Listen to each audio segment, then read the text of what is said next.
addu'a ta 153 talqinul muhtadir. Talqinu al-muhtadir. Al-muhtadir shine wanda Allah ya kawo masa lokacin mutuwarsa, hadara waqtu wafatihi, lokacin mutuwarsa ya zo, to ana so a laƙana masa kalmar shahada. Manzon Allah ya faɗa a cikin hadisi, man kana akhiru kalamihi la ilaha illallah dakhala aljanna.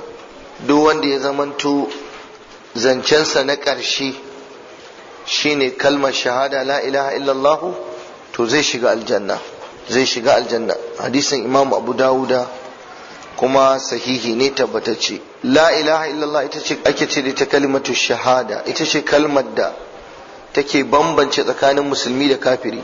Yayin da mutum ya zo mutuwa, Allah ya masa arziki da cikawa da kalmar shahada din, to wannan ya samu dacewa, kuma ana kyautata masa zaton zai shiga aljanna. Me yasa ya ce talqin?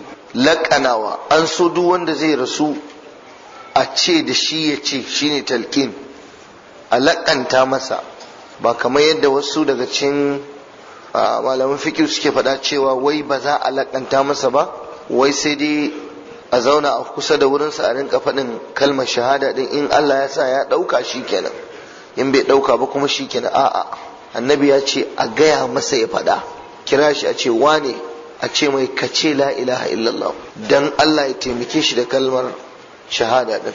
A wannan lokaci, a wannan yanayi ne mai tsada a rayuwarsa, kuma shine ƙarshen rayuwarsa. Kaga bai kamata a yi sakaci ba. Shi sa annabi ya faɗa cikin hadisi, laqinu mautakum la ilaha illallah, ku laƙantawa mamatanku kalmar la ilaha illallah. Ga baffan annabi sallallahu alaihi wasallama, baban Aliyu shine Abu Talib, da yazo zai wafati, manzo Allah cewa ya am qul la ilaha illallah kalimatan uhajju laka biha inda Allah. Kace la ilaha illallah, kaga cewa yi qul la ilaha illallah, kace. To ya kuma wani zai zo ya ce wai bara a ce ya ce ba? So abin da ya tabbata a sunna shine a lakantawa wanda ba shi da lafiya, a sa shi ya rinka yin kalmar shahada.